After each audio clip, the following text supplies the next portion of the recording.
Head coach Bronco Mendenhall fired his defensive coordinator last week and took over the reins of the defense. There was a noticeable difference in the Cougars' performance and in the result. True Blue's Robbie Bullough reports. Alumni, fans, and football returned to LaVell Edwards Stadium for homecoming in a virtual must-win game for the BYU Cougars, who seek bowl eligibility for the 6th consecutive season, but entered Saturday's game with the San Diego State Aztecs riding a 4-game losing streak. BYU forced one of the nation's top offenses to go 3 and out on its opening possession. Then one of the nation's worst offenses embarked on a 19-play, 78-yard drive that lasted 8.5 minutes. The turning point in the game came on a 4th and 10, with the Cougars lining up for a field goal. A 49-yard field goal attempt. It's a fake. Marshall picks up the ball, sprints and lobs it on the run. It is caught for a first down. There's a catch. There's a catch made by Mike Muehlman.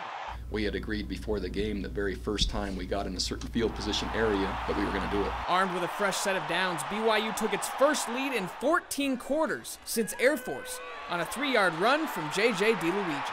Into the end zone, touchdown! The offense barely had time to get off the field before Brandon Ogletree gave them the ball right back. Deep drop for Lindley, throws to the seam, intercepted, Brandon Ogletree! Ogletree on the run, 30 and 25, 23-yard line, Cougars first down. Brian Correa punched the ball into the end zone from 2 yards out to give the Cougars their largest lead of the season. BYU dominated the first quarter, possessing the ball for over 11 of the 15 minutes, while San Diego State managed just 8 yards on 8 plays. The Cougars nearly put the game away early in the second quarter. DiLuigi sprinted for 46 yards, and BYU continued to march, but came away empty-handed on 1st and goal from the 3-yard line. Sprint out for Jake, goes for the end zone. It is incomplete, almost intercepted. It is intercepted. What a play made by the Aztecs in the end zone. At that point, we had all the momentum, and you know, it was frustrating to make a mistake like that with all the momentum that we had, but I think our whole team just forgot about it right then and there. Ryan Lindley connected with Vincent Brown for a 36-yard touchdown with 5 minutes left in the half. The Aztecs had just 19 yards of total offense before the 52-yard scoring drive cut the lead in half, sending the Cougars to the locker room up 14-7. Ronnie Hillman had just 7 yards rushing in the first half, but broke away for 38 yards on 1 play in the third quarter. Lindley hit Gavin Escobar on 4th and goal to bring the Aztecs to within 3, 17-14. BYU responded right away. DiLuigi broke free himself for 31 yards, one of the Cougars' 62 rushing attempts, the most since 1996.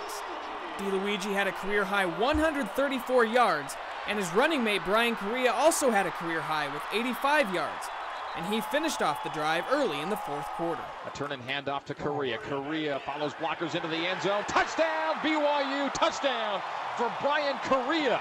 Lindley and Hillman marched the Aztecs down the field again, and Lindley's 4-yard toss to Brandon Sullivan again made it a 3-point game.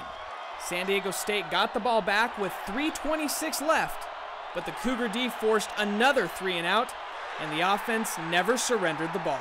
The last 3 plays that San Diego State had the ball, that was a signature moment maybe for this defense. Entering Saturday's game, BYU ranked dead last in the nation in rush defense, but with head coach Bronco Mendenhall once again calling the plays as defensive coordinator, San Diego State had -2 yards rushing in the first half and just 53 yards for the game. He brought our old swagger back. He brought everything that we were missing back. Our team loves Coach Mendenhall, and we want to give him everything we got. And you know, he came out and he gave us his all, and we could all see it. Coming in on Monday, when Coach Mendenhall said, "Do you guys trust me?" and we all, you know, rose our hand and said, "Yeah." From that moment on, I think we've all accepted. We haven't looked back since. They played BYU football today. In Provo, Robbie Bullough, True Blue. Robbie Bullough in studio with us. Now, before the game, I took my 10-year-old down onto the field to watch the team run out. Out came Bronco, and there's a little more zip to his step. It was like a kid who found 20 bucks in his wallet and couldn't wait to go spend it. He just seemed to bring that kind of energy into the ball game, and it really carried into the players. And he hung the polo shirt up. He just had the gray Band of Brothers BYU football shirt on there. He looked like he was ready to go out there and say, "All right, I'm going to coach you guys by, you know, showing you how it's done." There's coaching and there's managing. Bronco loves to coach, and maybe we'll just see this now for a long time. I don't know if he's going to give up the defense anymore, because he is you wear your headset and you look stoic as a head coach, where you get down and you get dirty as a positions coach, and he gets to do both, and he does it well. Yeah, and he was calling the plays there for the defense, and I thought we're going to see a remarkable change maybe in the defense. But what he did to the entire team, just by stepping down, being the defensive coordinator, you heard what Jake Heap said about bringing the old swagger back. Even the offense is realizing this. And you saw them go an 8.5-minute drive, scoring a touchdown there on the opening drive. That is what changed that game against San Diego State, that you're able to take that lead.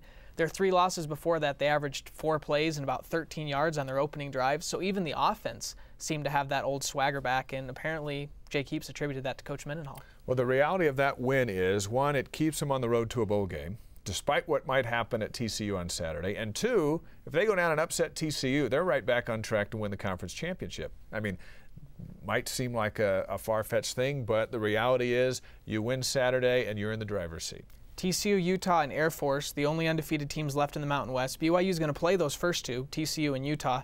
And Air Force, they haven't played TCU or Utah yet, right. So you can expect maybe them to get a loss there. So yeah, BYU certainly does have a chance, but Fort Worth wasn't kind to him 2 years ago. Last year, TCU wasn't kind to him coming to Provo.